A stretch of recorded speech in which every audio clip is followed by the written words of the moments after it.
तो देखिए यहाँ पे हम लोग क्या करने जा रहे हैं। सबसे पहली बात, एक बच्चे ने एक प्रॉब्लम पूछा हुआ है कि चैप्टर 10 जो मैंने आपको पढ़ाया हुआ है, चैप्टर 10 10वीं का 10th क्लास का चैप्टर 10 मैंने आपको बताया हुआ है, उसका 9th क्वेश्चन एक बच्चे का प्रॉब्लम है।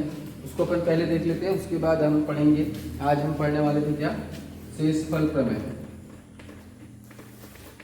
है ना, ये पढ़ने वाले थे। तो खैर वो प्रॉब्लम पहले देख लेते हैं। एक सिंगल प्रॉब्लम है चैप्टर 10 का, जो 9th क्वेश्चन है वो हम देख लेते हैं पहले, फिर हम पढ़ेंगे क्या, शेषफल प्रमेय। तो सबसे पहले हम ये देखते हैं, यहाँ पर क्या देखते हैं, क्वेश्चन क्या बोलता है। एक मंदिर का शिखर तथा उस पर लगा झंडा भूमि के किसी बिंदु पर क्रमशः 30 अंश 60 अंश का कोण अंतरित करते हैं। यदि मंदिर की ऊंचाई 10 मीटर हो तो झंडे की ऊंचाई। तो इसका एक थोड़ा सा रफ डायग्राम हम बना लेते हैं, ठीक है। देखिए यहाँ पर क्या हो जाएगा, ये हमारे पास मंदिर है, ये हम मंदिर मानकर चलते हैं, है ना। मंदिर को अब मंदिर जैसे बना लेते हैं थोड़ा सा। ये मंदिर है, इसकी ऊंचाई कितनी बोला उसने, 10 मीटर बोल दिया, ठीक है। अब ये जो मंदिर का ये वाला कोना है, ये किसी एक बिंदु पर, हम ये एक बिंदु ले लेते हैं, ठीक। ये इस पर देखिए क्या बोल रहा है, मंदिर का शिखर कितने अंश का कोण, 30 अंश का कोण। तो ये 30 अंश का कोण बनाता है ना। ये जो मंदिर का शिखर है वो कितने अंश का कोण बना रहा है, 30 अंश का। और इसमें एक झंडा लगा हुआ है। तो झंडा कैसा लगा हुआ है, यहाँ लगा हुआ है, ये झंडा है। अब झंडे को हम इस तरह से ले लेते हैं, ये झंडा लगा हुआ है ना। ये इसी बिंदु पर ये जो है कितने अंश का कोण अंतरित कर रहा है, तो हम बोलेंगे 60 अंश का कोण अंतरित कर रहा है, ठीक है। अच्छा, तो ये जो झंडे का शिखर है, ये देखो, ये झंडा भूमि के किसी बिंदु पर क्रमशः 30 और 60, मतलब ये जो कोण है, ये वाला, ये झंडे द्वारा अंतरित कोण है। ये वाला जो कोण है ये मंदिर, देखो ये मंदिर द्वारा अंतरित कोण ये वाला हो गया, ठीक। और ये झंडे द्वारा अंतरित कोण हो गया, ठीक है। अच्छा, ये हमको डिस्टेंस दिया नहीं है, तो हम सबसे पहले क्या करते हैं, यहाँ पर इसको ये दे देते हैं, नाम दे देते हैं इसका A B, इसको हमने C, इसको नाम दे दिया D, ठीक है। अब हमारे पास ये इस ट्राइंगल के लिए कौन सा, ये वाला ट्राइंगल, देखिए ये एक ट्राइंगल बन रहा है, ये वाला, ठीक है। ये हमारे पास एक ट्राइंगल बनता है, कौन सा, ABC, ठीक। आप बकायदा यहाँ पे लिखेंगे दिया है में आप वो सारी चीजें लिखेंगे कि एक मंदिर है जिसकी ऊंचाई कितनी है, 10 मीटर की है ना। एक मंदिर जिसकी ऊंचाई 10 मीटर है ना। और उस पर जो झंडा लगा हुआ है, तो यहाँ से यहाँ तक की ऊंचाई को हम क्या मान लेते हैं, x मान लेते हैं। क्या मान लें, x। तो इसकी कुल ऊंचाई BD जब हम निकालेंगे तो BD क्या हो जाएगा हमारे पास, हमको तो BD निकालना, अपन को झंडे की ऊंचाई निकालनी है, इस x का मान निकालना है। तो हम पहले BD निकालेंगे, तो BD कैसे मिल जाएगा अपन को, तो 10, यहाँ से यहाँ तक की ऊंचाई कितनी है, 10, और ये वाली ऊंचाई कितनी हो जाएगी, तो CD कितनी हो जाएगी, x। तो BD बराबर क्या मिल जाएगा, 10 प्लस x, ठीक है। तो अभी हम क्या करते हैं, इस ये वाले त्रिभुज को लेते हैं और उससे हम क्या करते हैं, इस AB की लंबाई को निकाल लेते हैं, निकाल लें।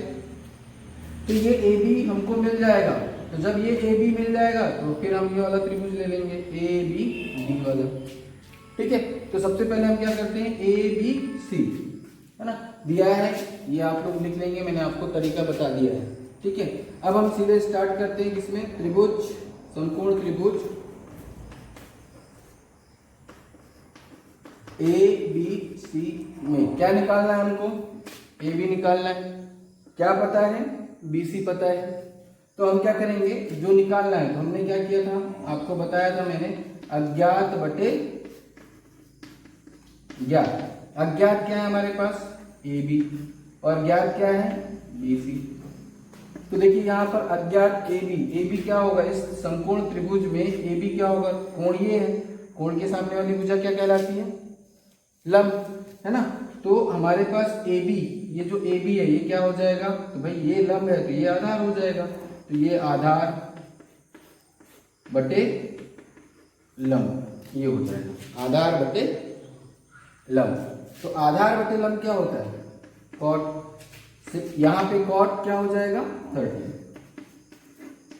देखिए भाई सीधी सी बात है, आधार बटे लंब क्या होता है कॉट थीटा, है ना। आधार बटे लंब क्या होता है कॉट थीटा। अब थीटा की जगह यहाँ पर एंगल कितना बन रहा है, देखिए इस त्रिभुज में अपन बात करते हैं, त्रिभुज ए बी सी में, तो कितने अंश का कोण बन रहा है 30 अंश का बन रहा है ना। तो यहाँ पर क्या हो जाएगा cot 30। cot 30 का मान कितना होता है, तो देखो tan 60 का मान क्या होता है, तो tan 60 का मान होता है √3।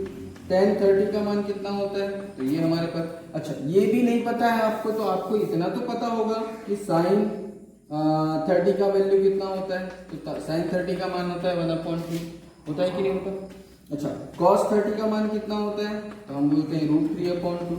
अच्छा इन दोनों को अपॉन कर देंगे तो देखो ये दोनों को बटे कर दिया, तो ये क्या मिल जाएगा, इन दोनों को बटे करने पर हमको क्या मिल जाता है, तो ये tan मिल जाता है। तो tan 30 ये अपन को मिल जाएगा, sin/cos क्या होता है tan होता है, तो इससे ये कैंसिल हो जाएगा, तो हमको क्या मिलेगा, अच्छा tan 30 ये कितना मिल गया 1/√3, मिल गया कि नहीं मिल गया।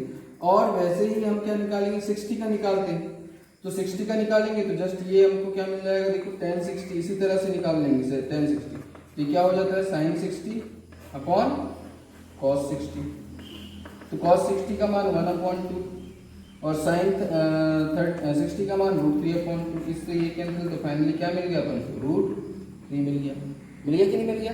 तो इस तरह से हमारे पास जब ये √3 मिल गया, अच्छा इसको उल्टा कर दो, यदि इसी को उल्टा कर देते हैं, देखिए tan 30 अपन ने निकाला, tan 30 का मतलब क्या होता है 1/cot 30, होता है कि नहीं होता, तो 1/cot 30 ये हुआ, देखिए 1/cot 30 = 1/√3, ऐसे ही होगा भाई। tan 30 बराबर 1, tan किसका उल्टा होता है cot का उल्टा होता है, और cot किसका उल्टा होता है, दोनों एक दूसरे के अपोजिट होते हैं, ठीक है। तो यदि मैं यहाँ पर ऐसे तुलना करूं तो cot 30 का मान कितना मिल जाएगा मुझे √3 मिल जाएगा नहीं मिल जाएगा। तो यदि अपन को sin और cos का मान भी पता है तो हम सीधे cot और tan का मान भी निकाल सकते हैं, ठीक है। तो cot 30 हमारे पास क्या मिला भाई √3। AB का मान कितना है, देखिए AB का मान कितना है, तो AB का मान हमको नहीं पता, तो हम इसको क्या मान लेते हैं AB के मान, चलो इसको AB रहने देते हैं, चलो ठीक है। तो AB, अच्छा BC कितना है अपने पास, तो BC हमारे पास 10, ठीक है। तो AB बराबर कितना हो जाएगा, यहाँ पे अपन रखते हैं, यहाँ से करते हैं ताकि अपन को इधर जगह मिल जाए थोड़ी सी ना, यहाँ पर अपन ऐसे रख देते हैं यहाँ पे, तो ये क्या मिल जाएगा AB 10 का मल्टीप्लाई √3 में करेंगे तो क्या हो जाएगा, AB बराबर, इसका गुणा इधर कर रहा हूँ तो tan √3 मीटर, मतलब ये हमको क्या मिल गया tan √3, इसको हम क्या बोल देंगे मीटर, ठीक। अब हमको AB का मान मिल गया है, तो अब हम कौन सा त्रिभुज ले लेते हैं, त्रिभुज ABD, कौन सा त्रिभुज ले लूं, त्रिभुज समकोण त्रिभुज ABD में, फिर से वही बात, अज्ञात बटे ज्ञात, वही करेंगे, ठीक है। अज्ञात बटे ज्ञात, अज्ञात क्या है हमारे पास, ये BD पता है क्या, नहीं, हम लिख देते हैं BD। क्या पता है हमको, AB पता है, तो हम यहाँ लिख देते हैं अज्ञात, AB के अपन को पता है, ठीक है। तो फिर से यहाँ पर देखिए BD क्या है, इस त्रिभुज की बात कर रहा हूं मैं, ये वाला त्रिभुज, ये भाई हमने ड्राइंग किया, ड्राइंग के थ्रू हमको ये वाला त्रिभुज में देखो ABD, इसमें जो हमारे पास एंगल होगा कौन सा DAB, कौन सा एंगल यहाँ पे देखो, एंगल DAB कितना है 60 डिग्री, और एंगल CAB कितना है 30 डिग्री, मतलब ये इसके किसके, मंदिर के शिखर से ये कितना कोण बनाता है, ये बिंदु, जमीन पर कोई बिंदु अपन ने, तो ये अर्थ है अपने पास, इस पर कोई बिंदु, तो ये 30 अंश का बनाया, ये इसने कितने अंश का कोण बनाया उसी बिंदु पर 60 अंश का, तो ये हमने ले लिया, ठीक है। तो देखिए यहाँ पर BD कैसा हो जाएगा, तो इस कोण के सामने वाली भुजा लंब होती है, तो ये लंब बटे क्या मिला आधार, और लंब बटे आधार क्या होता है tan। अब यहाँ पर एंगल देखिए, ये वाला एंगल कितना है 60, हम यहाँ पर क्या रख देंगे 60। बात समझ में आई? ठीक है, tan 60 का मान कितना होता है तो हम बोलेंगे √3। ठीक है, लंब क्या है BD, अपॉन क्या हो जाएगा यहाँ पर AB कितना है तो tan √3। AB का मान अभी निकाला अपन ने, कितना निकाला AB का मान, देखिए ये मिला, इसको आप इक्वेशन 1 दे दो। ठीक है, अब देखो क्या हो जाएगा, BD बराबर कितना हो जाएगा, देखो यहाँ पे BD बराबर, तो इसका गुणा इधर कर देता हूँ, देखिए इसका गुणा यहाँ हो जाएगा। ठीक है, तो ये कितना हो जाएगा बेटा tan √3 गुना √3, तो √3 गुना √3 कितना होगा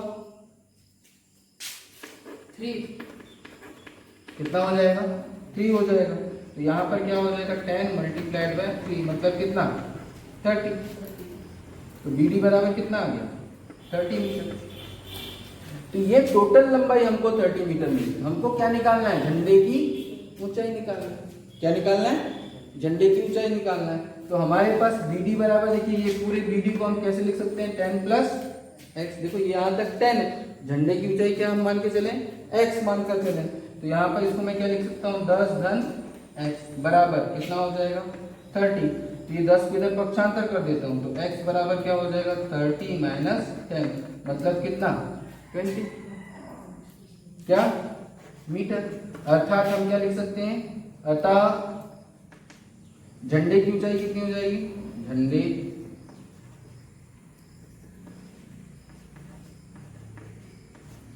की ऊंचाई कितनी हो जाएगी 20 मीटर। ये होगी, है ना, कुछ नहीं था, बस आपको एक ड्रॉ करते आना चाहिए। वैसे ये आपको चित्र बुक में दिया हुआ है ना, ये चित्र आपको बुक में दिया हुआ है, आपको ड्रॉ करने की जरूरत थी। आप ऐसे जैसे क्वेश्चन के हिसाब से भी आप ड्रॉ कर सकते हैं, कोई दिक्कत नहीं। जैसे जैसे क्वेश्चन बोल रहा है आप क्या करिए, उसको ड्रॉ करते जाइए, आपको मिल जाएगा। भाई एक बोला, उसने क्या बोला कि एक मंदिर है, तो भाई मंदिर बना लिया हमने। मंदिर का शिखर, उस पर लगा झंडा, तो यहाँ पर मंदिर पर झंडा यहाँ थोड़ी लगेगा, मंदिर पर झंडा तो ऊपर ही लगेगा ना, तो सीधी सी बात है ऊपर झंडा लगा दिया हमने। क्या बोलता है कि भूमि पर किसी बिंदु पर क्रमशः, मतलब ये भूमि पर कोई बिंदु हमने ले लिया, ये अर्थ है भाई, मंदिर कहाँ होगा जमीन पर ही होगा, हमने ये अर्थ ले लिया। ठीक है, वहां पर कोई बिंदु ले लिया, तो मंदिर का शिखर 30 अंश का कोण, झंडा, स्वाभाविक सी बात है, आप खुद देखो ये वाला है ना, तो एक बड़ा होगा और एक छोटा होगा, सीधी सी बात है। ठीक, तो इस तरह से आपने क्या कर लिया, उसको निकाल लिया। ठीक, अब देखते हैं अपन अपने टॉपिक पे आते हैं। ये आपका था प्रॉब्लम, ये प्रॉब्लम सॉल्यूशन था आपका।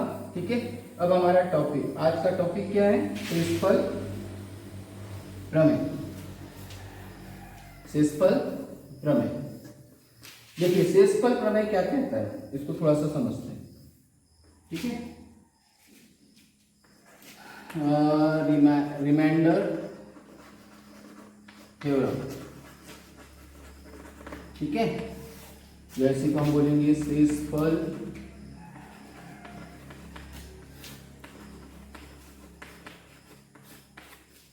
है ना।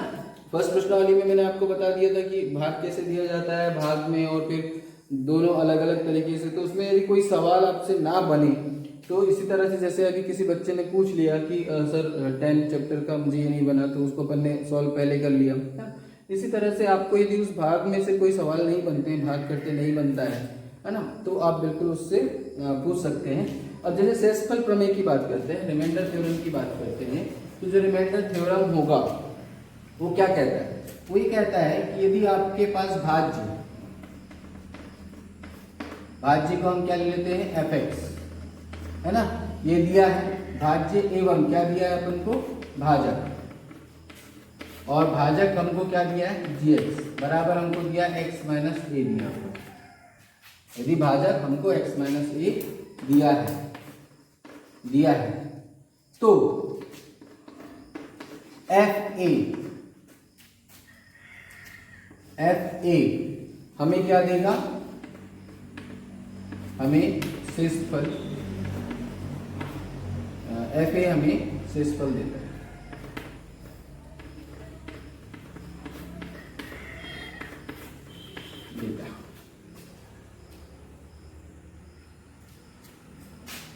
या एफ ए क्या होगा, शेषफल देता है, या एफ ए शेषफल होता है, बोलेगा शेषफल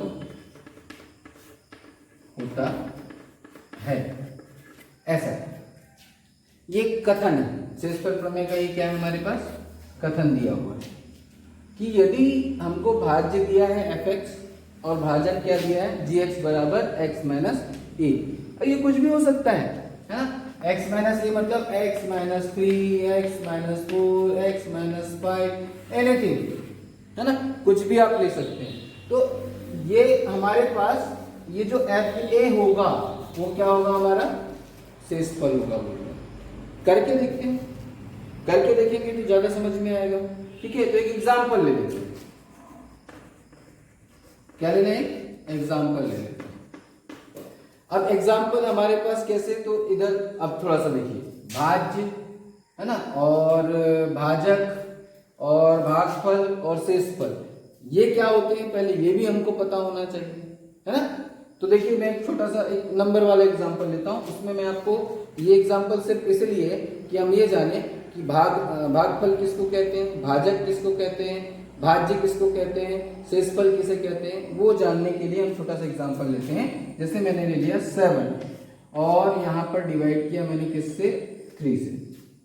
7 को डिवाइड किया किससे, 3 से।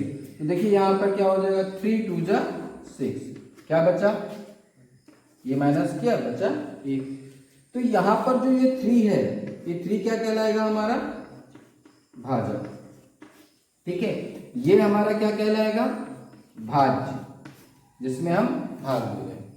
ये जो आया है इसको हम बोलते हैं भाग देने के बाद जो आता है उसको हम बोलते हैं भागफल। ठीक है, और ये जो बचा है ये हमारे पास क्या कहलाता है, शेषफल।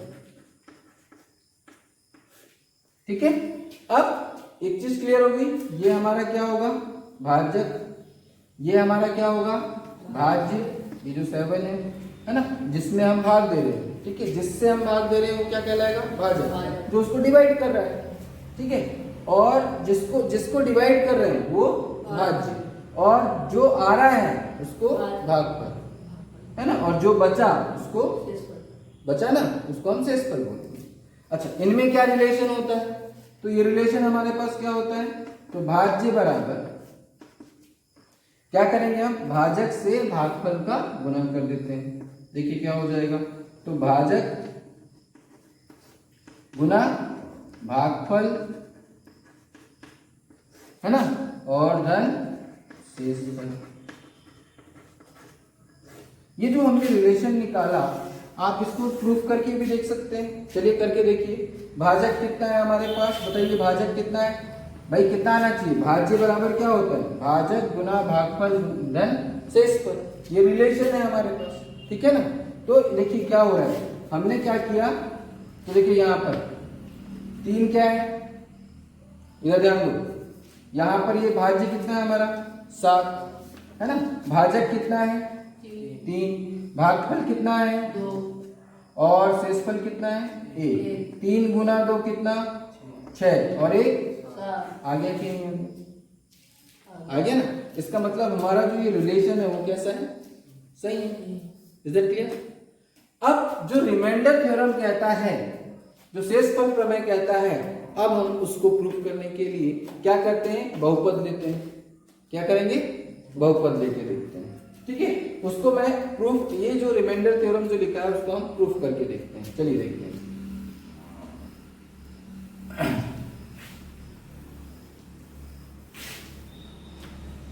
एक एग्जांपल ले लेते हैं पहले।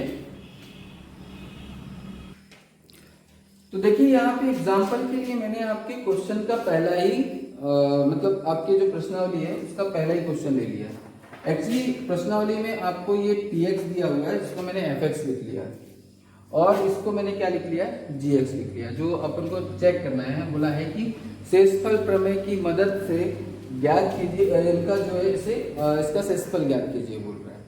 ठीक है ना, शेषफल प्रमेय की मदद से इसका शेषफल ज्ञात कीजिए। तो मैंने क्या किया है, उसको इस तरह से, क्योंकि मेरे पास जो भाज्य मैंने लिया है ना, वो fx लिया है, और भाजक को क्या मानकर चला है, gx। तो ये इससे मैच खा जाए, ठीक है, तुलनात्मक रूप से, तो ये इससे मैच खा जाए, इसीलिए मैंने क्या किया, ये fx, इसको px को fx ले लिया, इसको gx ले लिया, ठीक है, ताकि आपको ये चीज मैं प्रूव करके दे सकूं। अच्छा, x माइनस a दिया है, यहाँ x प्लस a दिया हुआ है, बात तो एक ही, ठीक है। यदि मैं इसको चेंज करना चाहूँ x माइनस a में तो मैं कर सकता हूँ। कैसे चेंज कर सकता हूँ बताओ? तो देखो यहाँ पर ये जो x प्लस 1 है इसको कैसे लिख सकता हूँ? देखिए x माइनस 1 ऐसा लिख सकता हूँ, ठीक है ना। क्या लिख सकता हूँ? x माइनस माइनस क्या हो जाएगा? प्लस। बस समझ में आ रही है? यदि इस रूप में लिखना चाहूँ इस x प्लस 1 को तो क्या लिख सकता हूँ? x माइनस ब्रैकेट के अंदर हमने क्या कर दिया? माइनस 1 लिख दिया। तो हम यहाँ पर देखिए ये एफ ए बोला है, यदि x माइनस ए है भाजक तो यहाँ पर f है, तो भाई x माइनस ए की जगह क्या है? यहाँ पर देखिए, यहाँ पर a की जगह क्या है? माइनस 1 है कि नहीं? a की जगह क्या है? माइनस 1 है। तो मैं यहाँ पर क्या निकालूंगा? तो f माइनस 1। तो ये जो f माइनस 1 है, देखिए यदि मैं इसमें डायरेक्ट इस प्रमेय से बात करता हूँ तो देखिए ये f हमें क्या देता है? शेषफल देता है, ठीक है ना। तो ठीक है, हम यहाँ पर क्या करते हैं? देखिए मैंने इसको ऐसा था, मैंने इसको ऐसा लिख दिया।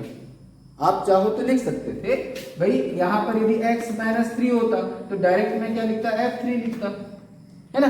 अच्छा, अब यदि मान लो आपको ऐसा करते नहीं बन रहा है, ऐसे में ऐसा करते आपको दिक्कत आ रही है, तो आप क्या करिएगा?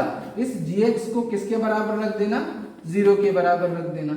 मतलब gx कितना है? तो x प्लस 1 है, इसको 0 के बराबर रख देंगे तो x बराबर कितना हो जाएगा? माइनस 1।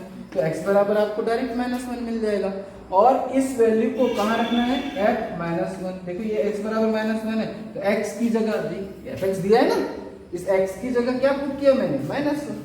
तो आप या तो इसको ऐसे लिख लो, एकदम शेषफल प्रमेय की 2 कॉपी करनी है तो आप ऐसा, मतलब इस रूप में ही ला लो इसको। कैसे ला लो? तो इस तरह से ला सकते हैं, क्योंकि देखिए माइनस से माइनस का गुणा होगा तो क्या हो जाएगा? प्लस हो जाएगा। तो आप इसको ऐसे ला लो, तो a का मान माइनस 1 हो गया, माइनस 1 यहाँ पुट कर दो, उसके बाद क्या कर दो? x की वैल्यू देखिए माइनस 1 आ गई। या तो एक तरीका यह है कि gx को 0 के बराबर रख दो और इससे x का मान निकाल लो। x का मान कितना मिल गया? माइनस 1 मिल गया। अब कुछ मत करिए, f माइनस 1, भाई a की जगह कितना है? a बराबर कितना है? माइनस 1। आया कि नहीं आया? a क्या है? तो इस x का मान ही तो है। यदि मैं यहाँ पर भी करूं तो x माइनस a बराबर 0 कर दूं तो x बराबर क्या मिला? a ही तो मिला। तो x के मान को ही तो हम इसमें रख रहे हैं, x की जगह रख रहे हैं। बात समझ में आ रही? तो मैंने वही काम किया, मैंने क्या किया? f माइनस 1 कर दिया, क्योंकि a का मान इसके लिए a का मान कितना है? ये है। यदि मान लो gx हमको क्या दिया है, तो आपको क्वेश्चन में यदि gx बराबर कितना दिया है? x प्लस 3 दिया है, तो आप कुछ मत करिए, इसको आप ऐसा या तो ऐसा लिख लीजिए, लिखने का तरीका चेंज कर लीजिए, x माइनस 3 कर लीजिए, ऐसा लिख लीजिए। तो आपको डायरेक्ट यहाँ पर a की जगह क्या मिल गया? माइनस 3 मिल गया। भाई इससे तुलना करोगे तो a की जगह क्या मिल गया? माइनस 3। तो आप क्या निकालेंगे? f minus 3। या तो आप क्या करिए, यहाँ पर ऐसा कर सकते हैं, x plus 3 is equal to 0, x is equal to minus 3, ऐसा कर लीजिए। तो x का मान जो है वही क्या है? a है। तो x का जो भी मान आएगा, मतलब gx को किसके बराबर रख दो? 0 के बराबर रख दो, और उसमें x का जो भी मान आएगा वो क्या होगा? आपको इसमें f(x) की जगह उस मान को रख देना। तो x का जो भी मान आएगा उसको यहाँ पे रख देना। जैसे यहाँ पर x का मान कितना है? माइनस, तो मैंने इसको रख दिया। तो ये मुझे क्या देगा? ये मुझे क्या देगा? तो इसका शेषफल क्या होगा? तो मैं ऐसे निकालूंगा शेषफल। कैसे निकालूंगा? ये शेषफल निकालूंगा। ये जो देगा वो क्या देगा? शेषफल देगा। चलो रख दो यहाँ पर। तो देखिए यहाँ पर x की पावर 3 तो माइनस 1 की पावर 3 प्लस 3 माइनस 1 की पावर 2 माइनस 5 माइनस 1 प्लस 8। ठीक है, तो देखिए ऋण 1 पर 3 की घात कितना होगा? ऋण 1 करके देखिए, तो ऋण 1 गुना ऋण 1 है ना। जैसे मैं यहाँ पे लिखता हूँ, ऋण 1 गुना ऋण 1 गुना ऋण 1, ऋण की घात में मतलब 3 बार गुणा हुआ कि नहीं हुआ? तो देखिए यहाँ पे ऋण ऋण धन धन ऋण 1 हो गया। यदि 1 का हम 2 बार गुणा करेंगे तो क्या हो जाएगा? ऋण ऋण धन। ठीक है, वैसे ही देखिए यहाँ पर ये हमको क्या मिल जाएगा? भाई 1 की पावर कुछ भी हो वो क्या होगी? 1 ही होगी। 1 का गुणा 1 में कितनी बार भी कर ले वो तो 1 ही मिलेगा। लेकिन ऋण होगा कि धन होगा वो किस पर डिपेंड करेगा, उसकी घातांक पर। यदि घातांक सम है, इसको ऐसे भी याद रखो, यदि घातांक सम है, सम मतलब 2 4 6 8 ऐसे हैं, तो वो हमेशा क्या होगा, पॉजिटिव होगा, धनात्मक होगा। ठीक है। यदि ये विषम है, विषम मतलब 1 3 5 7 ऐसे होंगे, तो ऋण वाली संख्या पर घात यदि सम होगी तो वो धनात्मक होगा, और यदि घात विषम होगी तो वो कैसा होगा, ऋणात्मक होगा। ये ऋण हो गया।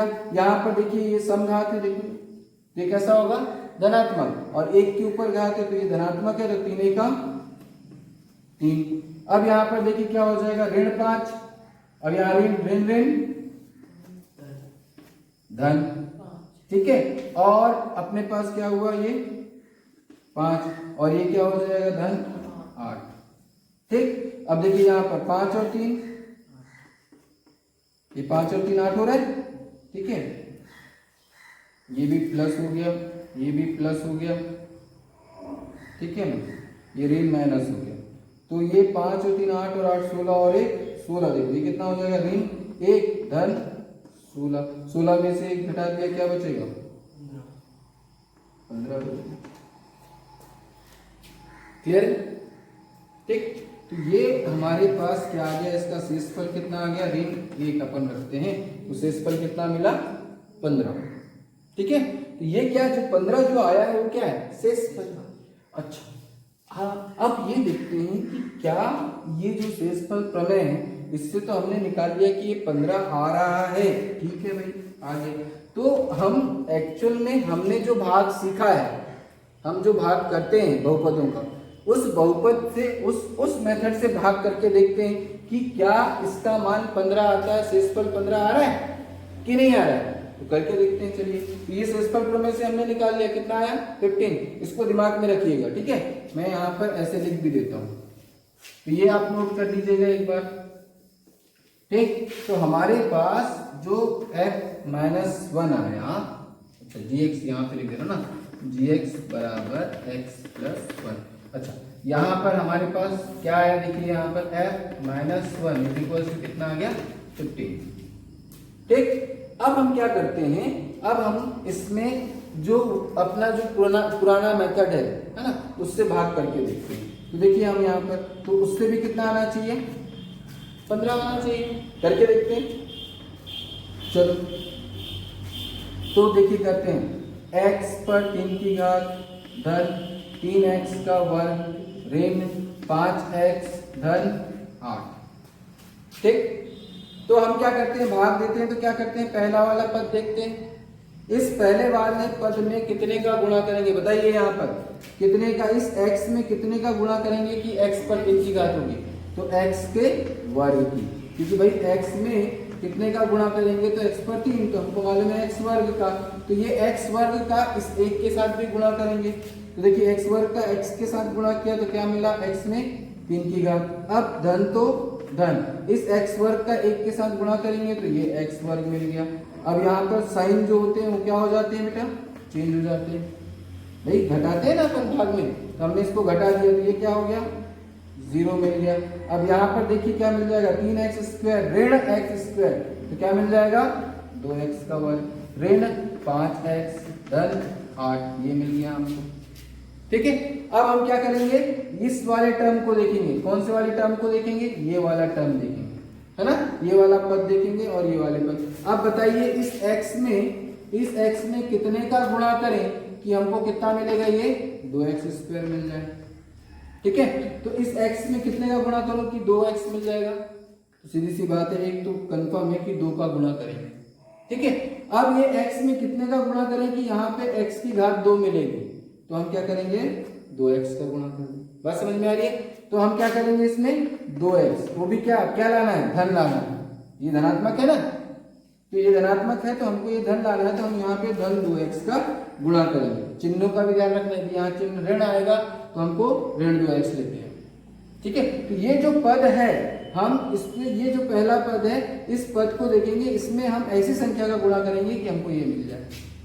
ठीक। भाग में ये चीज हमेशा याद रखना है। अच्छा, अब ये जो 2x का गुणा हमने किया, इसके साथ, तो हमको क्या मिल गया 2x का वर्ग। अब इस 2x का गुणा 1 के साथ भी करेंगे तो ये धन है तो धन धन धन, और ये कितना हो जाएगा 2x।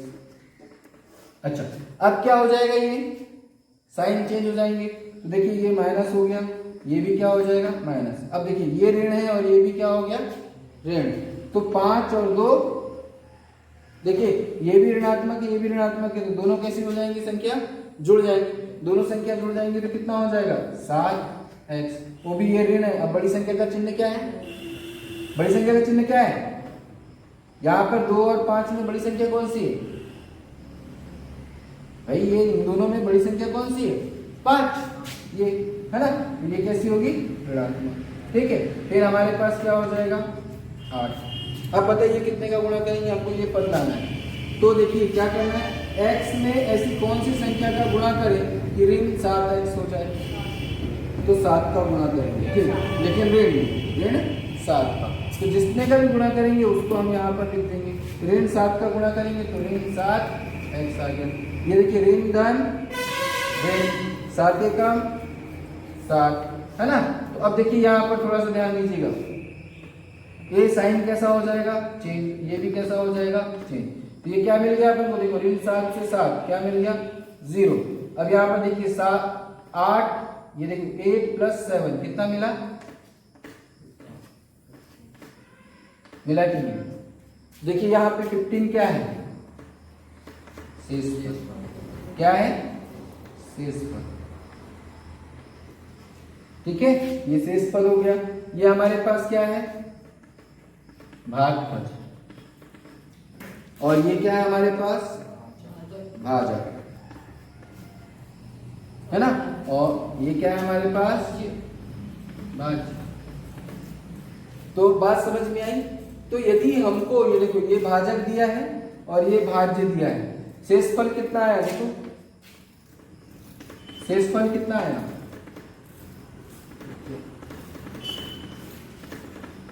15, और शेषफल प्रमेय से कितना आया था शेषफल, शेषफल प्रमेय से भी शेषफल कितना आया 15, और शेषफल हमने इस मेथड से निकाला तो भी कितना आया 15। लेकिन यहां पर जब हमने इसको किया ये पूरा मेथड हमको करना पड़ा, इतनी बड़ी प्रोसीजर हमको अपनानी पड़ी। और यदि हम शेषफल प्रमेय से करते तो हमको कितना मिल जा रहा था, 2 लाइन में हमको आंसर मिल जा रहा था।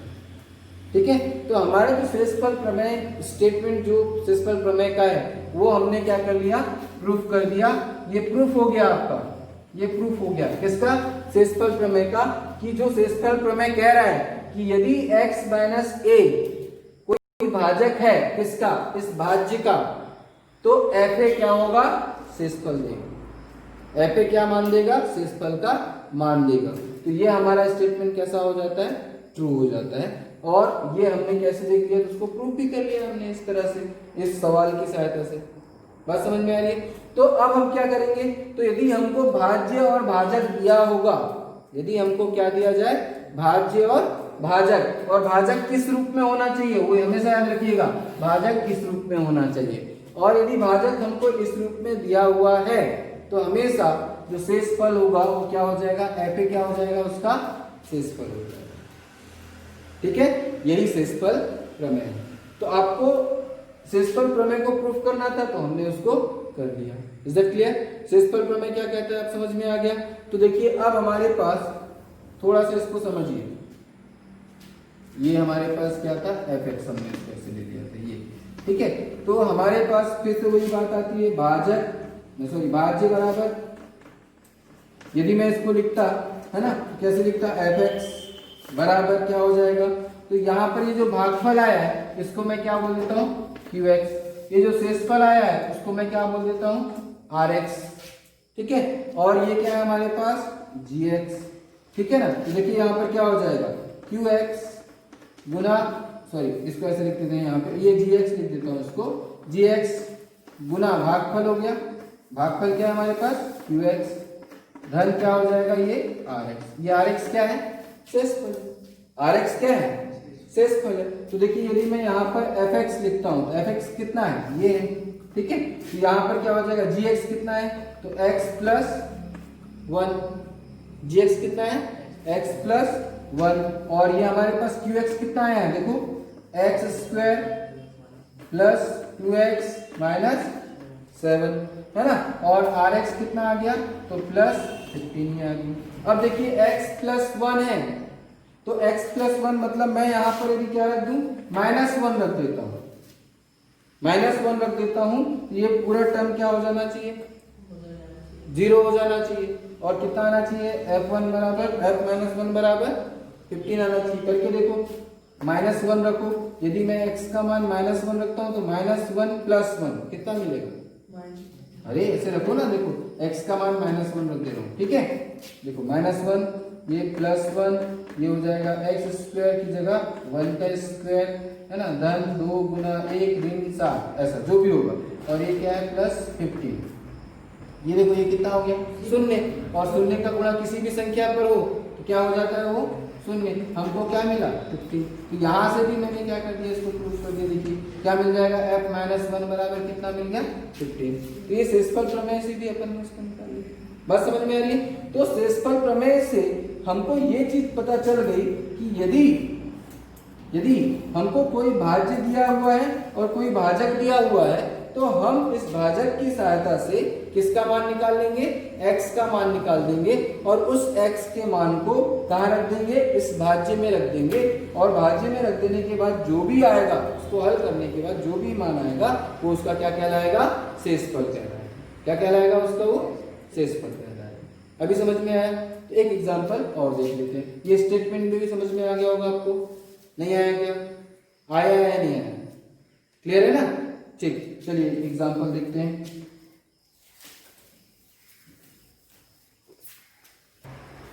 देखिए यहाँ पर हमारे पास उसी का दूसरा एग्जाम्पल मैं आपको बता रहा हूँ शेषफल प्रमेय की मदद से। पहली प्रश्नावली क्या है, मैं यहाँ पर px लिख दिया हूँ, fx की जगह px है। ये भाज्य है और ये भाजक। क्या क्या दिया हुआ है हमको, भाज्य दिया हुआ है भाजक। तो मैंने क्या कहा था आपको, भाजक को किसके बराबर रख देना, शून्य के बराबर रख देना, ठीक है। तो 2x ऋण 1 बराबर 0 रख देते हैं। तो 2x देखिए यहाँ पर 2x ऋण 1 बराबर 0, तो 1 को इधर पक्षांतर करूंगा तो 2x बराबर कितना हो जाएगा 1, ये ऋण इधर जाकर के धन हो जाएगा, और यहाँ गुणा है तो यहाँ पर क्या हो जाएगा 1/2। तो x बराबर कितना आ गया 1/2, ठीक है। अब हम क्या करते हैं, तो ये जो px का मान है तो यहाँ पर मैं x की जगह क्या रख दे रहा हूँ 1/2। ये मेरे को क्या देगा शेषफल देगा। मतलब यदि मैं p का मान x का मान 1/2 रख देता हूँ तो इसके लिए यदि मैं इस भाज्य को इससे भाग दूंगा, इससे भाग दूंगा, तो जो शेषफल बचेगा वो मेरे को ये वाली संख्या शेषफल देगी। यही तो कह रहा था ना। तो हम यहाँ पर देखते हैं क्या हो जाएगा, p हमने यहाँ पे क्या लिखा 1/2। तो देखिए यहाँ पर p x था तो यहाँ सभी x है, देखो यहाँ पर भी x है, यहाँ पर भी x है, यहाँ पर भी p x की जगह मैंने 1/2 रखा तो यहाँ पर भी कितना रखना पड़ेगा 1/2 पर 3 की घात। तो जहां जहां x है वहां मैं क्या रखूंगा 1/2, ऋण 5 1/2 धन 8 हो गया, ठीक। तो यहाँ पर क्या हो जाएगा 1/8 धन ये क्या हो जाएगा 1/2 का वर्ग है, यहाँ पर 2 पर 3 की घात होगी, 1 पर 3 की घात कितना 1, 2 पर 3 की घात 8।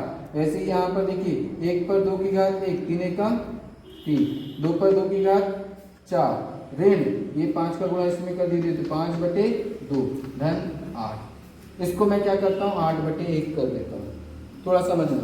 अब मुझे क्या करना है, सबका हर बराबर कर देते हैं। हर बराबर क्यों करना चाहता हूँ, हर बराबर करने पर ऊपर की संख्या को जोड़ या घटा सकते हैं। तो देखिए यहाँ पर ये 1/8 है धन, वही यहाँ पर मेरे को 4 को 8 बनाना है तो मैं क्या करूंगा इसमें 1 का गुणा कर दूंगा। कैसे 1 का गुणा करूंगा, तो देखिए 4 गुना 2 ये 8 हो गया। तो जब 2 का गुणा नीचे किया हूं तो 2 का गुणा ऊपर भी करूंगा कि देखो 2/2 मतलब 1 का, और किसी भी संख्या पर 1 का गुणा करने पर इस संख्या पर ये जो दी हुई संख्या है यदि इस पे 1 का गुणा करूंगा तो वही मिलेगी। और हम कितने का गुणा कर रहे हैं 2/2 का मतलब 1 का गुणा कर रहे हैं। फिर से वही यहाँ पर 5/2 में कितने का गुणा करेंगे तो 8 आ जाएगा, 2 में 4 का गुणा करेंगे, 5 में 4 का गुणा कर दिया, कितने का गुणा किया 1 का। फिर वैसे ही 8 में तो 8 का गुणा कर देता हूँ, नीचे पे 8 का गुणा कर देता हूँ, यहाँ पे 1 है मतलब है ना। तो देखिए यहाँ पर क्या हो जा रहा है, तो 1/8 धन 2 तिया 6 बटे 8 ऋण 5 चौके 20/8 और ये क्या हो जाएगा 8 8 64/8। ठीक है, अब सबके बटे में 8 आ गया है, तो देखिए हम इसको क्या कर सकते हैं, ये हो जाएगा 8। हम निकाल क्या रहे हैं, हमारे पास क्या आ रहा है, तो देखिए हमारे पास है, हम निकाल रहे हैं P1/2 और ये हमको क्या देगा, शेषफल देगा। और ये किससे निकाल रहे हैं अपन, तो शेषफल प्रमेय से निकाल रहे हैं। ठीक है, तो देखिए क्या हो जाएगा, 1 और 6 जो धन धन वाले हैं इसको जोड़ रहा हूँ, 1 और 6 कितना हो जाएगा 7, और 7 और 64 कितना हो जाएगा, तो 7 और 64 71 हो जाएगा। और ये क्या है हमारे पास, ऋण 20। अब देखिए इसको घटाइए तो कितना मिल जाएगा, 51/8। ये हमारे पास क्या मिल जाता है, इसका शेषफल मिल जाएगा। ठीक है, तो शेषफल प्रमेय से हमने क्या निकाल लिया, ये निकाल लिया। एक एग्जाम्पल भी हमने देख लिया। इसी तरह से अब हम बात करते हैं गुणनखंड। तो इसी शेषफल प्रमेय की मदद से हम किसी भी मतलब ये जो gx है, ये जो भाज्य है और ये जो भाजक हमको दिया है, तो ये भाजक इस भाज्य का गुणनखंड है या नहीं है, वो हम कैसे पहचानें। तो सबसे पहले हम ये जानते हैं कि गुणनखंड क्या होता है, तो चलिए देखते हैं। तो देखिए किसी भी संख्या का गुणनखंड होना, जैसे मान लीजिए मेरे पास एक सिंपल से एग्जांपल लेता हूं 25। ठीक है, तो 25 के गुणनखंड क्या होंगे, 5 गुना 5। यदि मैं इसको 5 से भाग देता हूं, ठीक है, 5 से भाग दे दूंगा तो कितने बार जाएगा, 5 बार जाएगा, 5 25। शेषफल कितना मिला, शेषफल कितना मिला, 0 मिला। ठीक है, तो अपन एक और लेते हैं, मान लीजिए मैंने लिया कि 15, इसके गुणनखंड क्या होंगे, 3 × 5, है ना। यदि मैं यहाँ पर 3 का भाग 15 में देता हूँ तो देखिए क्या मिलेगा, 3 × 5 = 15। कितना मिला शेषफल, 0। शेषफल क्या मिल रहा है, 0। तो हम क्या बोलेंगे, 3 किसका, 15 का गुणनखंड है। 3 किसका गुणनखंड है, 15 का। कब, जब शेषफल क्या मिला, 0। यहाँ पर भी 5 25 का एक गुणनखंड है कि नहीं है, यहाँ 3 15 का गुणनखंड है कि नहीं है, बात समझ में आ रही। वैसे ही यदि मैं यहाँ पर 2 भागित 6 कर देता हूँ, ये तो 2 तिया 6, ठीक है, 2 तिया 6, शेषफल कितना मिला, 0, है ना। तो यदि शेषफल कितना आ जाता है, यदि शेषफल कितना आ जाता है, ये जो FA है, ये FA का मान कितना मिल जाता है, 0। यदि FA का मान 0 मिल जाता है तो हम ये जो gx है इसको हम क्या बोलेंगे, इस भाज्य का गुणनखंड होगा। इस gx के माध्यम से हम क्या निकाल लेंगे, x का मान निकाल लेंगे, और वो x का मान क्या है, a है ना। मतलब उस x के मान को हम यहाँ रख देंगे, और यदि उसका मान क्या मिल जाता है, 0, इस भाज्य का मान 0 मिल जाता है x के उस मान को रखने पर, तो हम क्या बोलेंगे, वो इसका गुणनखंड होगा।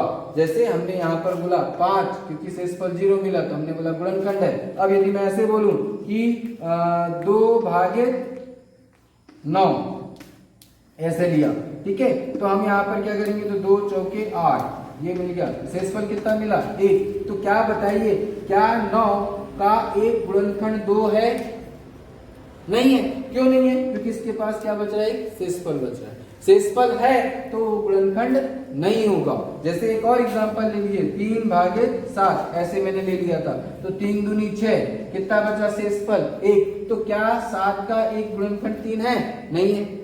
क्यों, क्योंकि उसमें शेषफल बच रहा है, शेषफल प्राप्त हो रहा है। मैंने ऐसे लिखा 3 भागित 5, तो 3 एकम 3, कितना बचा शेषफल, 2 बच गया। देखिए शेषफल 2 बच, तो क्या 5 का 3 एक गुणनखंड है, नहीं है, नहीं कह सकता। लेकिन यदि मैं यहाँ पर बोल रहा हूँ 2 भागित 6, तो ये पूरी तरह से भाग चला जा रहा है। 3 भागित मैंने क्या कर दिया, 27, है ना, तो यहाँ पर 9, 3 9 27, ये चला गया। शेषफल क्या मिला, 0 मिला। तो जहां पर शेषफल 0 मिल रहा है तो हम ये कह सकते हैं 27 का क्या 3 एक गुणनखंड नहीं है, क्योंकि 27 को हम क्या लिख सकते हैं, क्या लिख सकते हैं, देखिए 27 को 9 गुना 3 एक गुणनखंड है कि नहीं 27 का, हाँ या नहीं।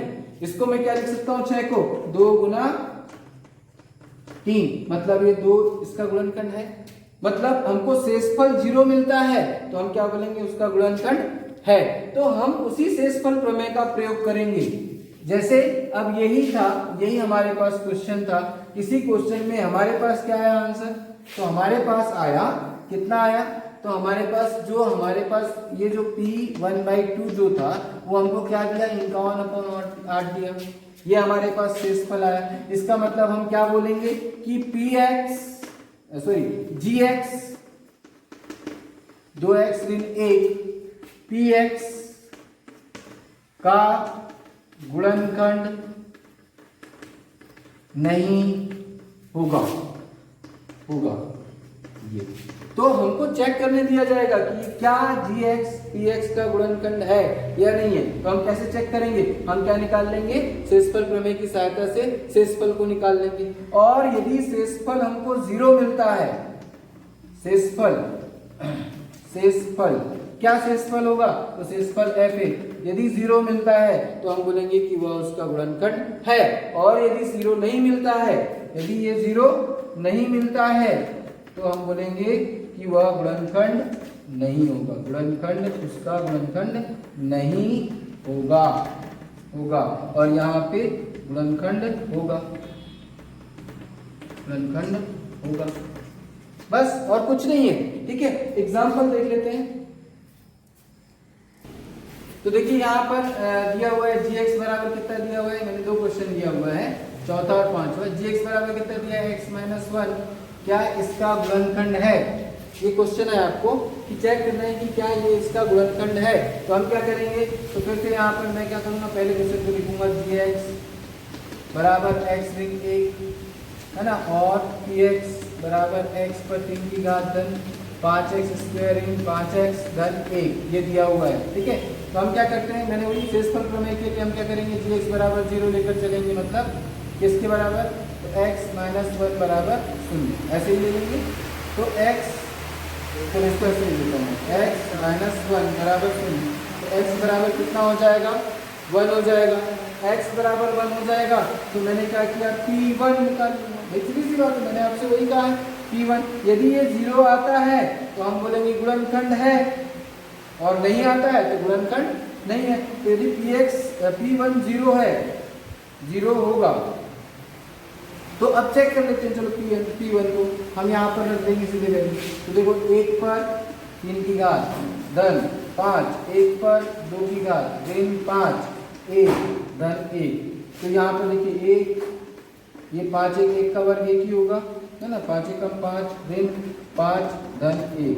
तो देखिए 1 और 1 कितना हो गया, 2, 5 ऋण 5 कितना हो जाएगा, 0, ये 0 हो गया। ठीक है, अच्छा ये कितना आ गया, तो P1 बराबर कितना आ गया, 2 आ गया। अर्थात शेषफल बच रहा है। अर्थात हम क्या बोलेंगे कि x-1 यहाँ पे लिख दूंगा, gx बराबर x-1 है ना, px का गुणनखंड नहीं होगा, काम खत्म, यही। ठीक है, वैसे ही हमारे पास क्या है, दूसरा सवाल है। दूसरा सवाल देखिए, ये तो सीधा सिंपल है, वही चीज हम लेते हैं, दूसरा सवाल ले लेते हैं। चलिए देखिए दूसरा सवाल हमारे पास क्या है, तो हमारे पास दिया है gx बराबर कितना दिया है, x धन 4। आप कुछ मत करिए, इसको 0 के बराबर रखिए। ठीक है, तो x धन 4 बराबर 0, तो x बराबर क्या हो गया, ऋण 4। अब ये x बराबर ऋण 4, तो a की वैल्यू यहाँ पर जो अपन fa निकाल रहे थे, तो यहाँ पर क्या करेंगे, p-4 यहाँ रख दीजिए। ठीक, तो देखिए यहाँ पर हमको दिया है कि क्या x धन 4 इसका गुणनखंड है, तो हम चेक करेंगे। चलिए करिए, तो क्या हो जाएगा, हम यहाँ पर रखेंगे तो 4 का वर्ग ऋण, ये क्या हो जाएगा आपका 2 गुना ऋण 4। ठीक है, और ऋण 1, तो देखिए यहाँ पर क्या हो जाएगा, 4 का वर्ग कितना, 16, ये 4 दूनी 8, ऋण धन 4 दूनी 8, और ये क्या हो जाएगा, ऋण 1। हमारे पास क्या हुआ, 24 ऋण 1 मतलब कितना मिल रहा है, 23। तो हमारे पास ऋण 4। ठीक है, ये ऋण क्या हो गया, धन हो गया।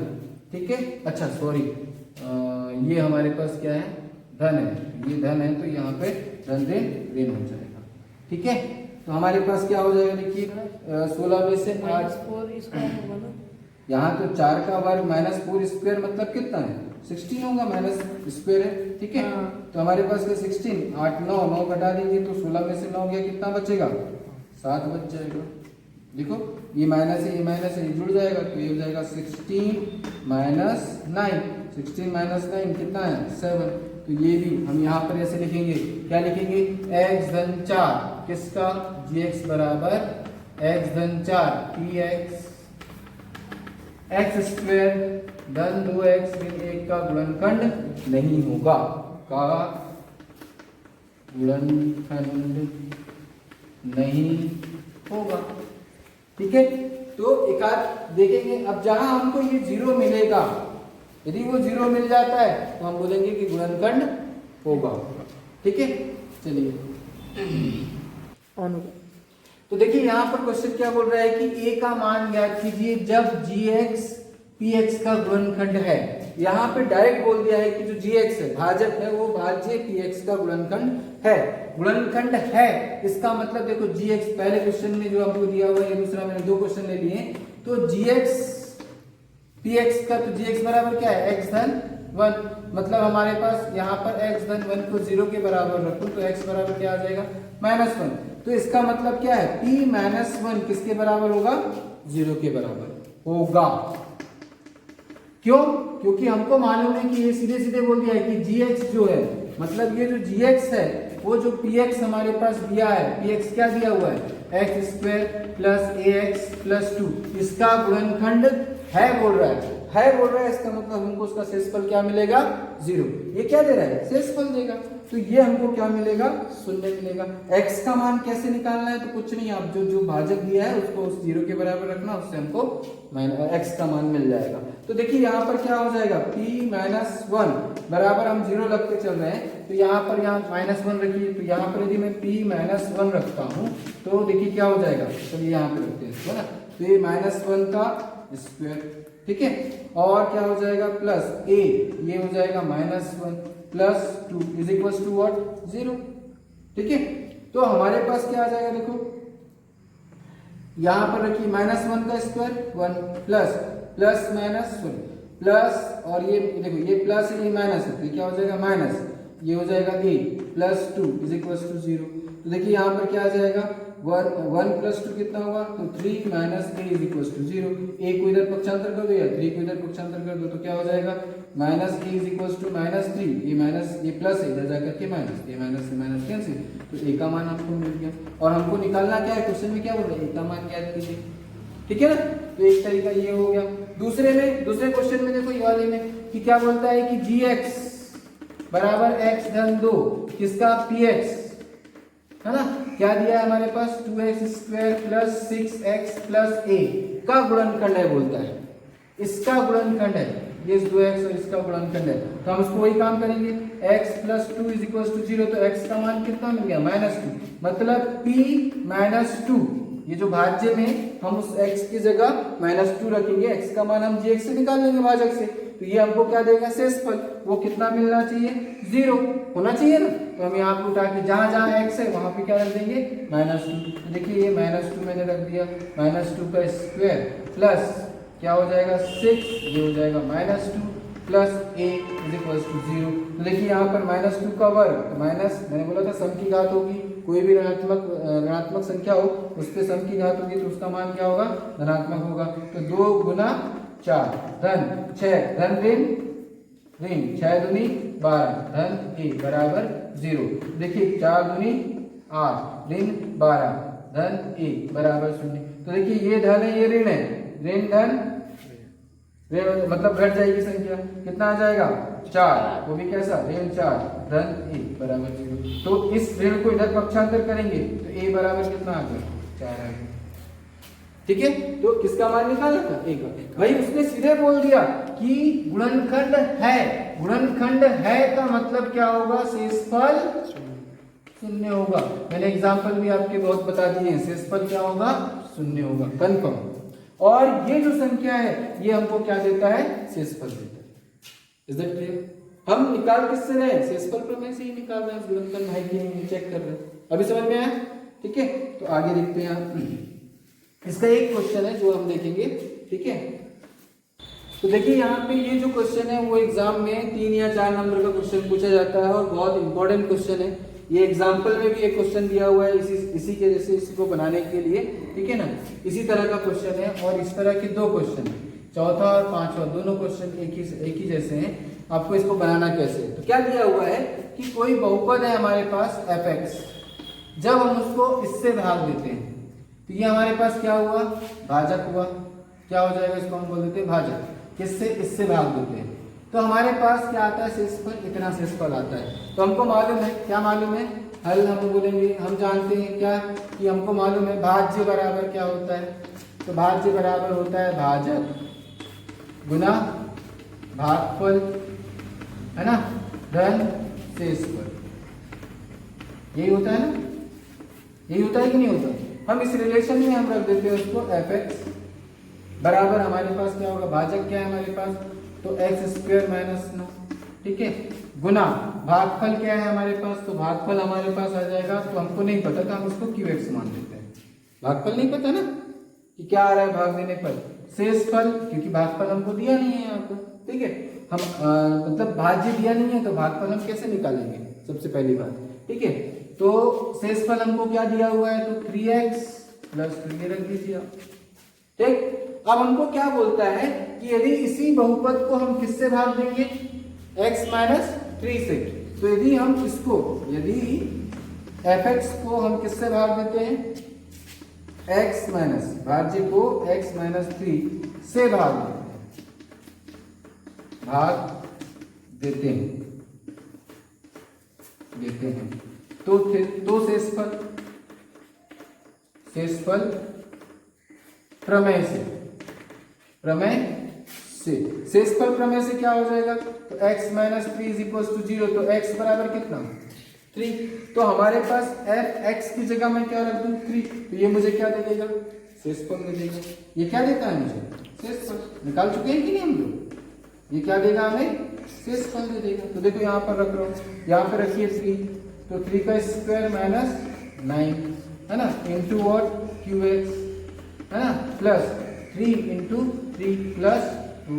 जहां जहां x रखा था सब जगह क्या रख दिया मैंने, 3 रख दिया, ठीक है। तो देखिए ये क्या हो जाएगा, 3 का स्क्वायर कितना होगा, 9 हो जाएगा, 9 माइनस 9। अब ये x है तो 3 रख दो यहाँ पर, कोई दिक्कत नहीं है।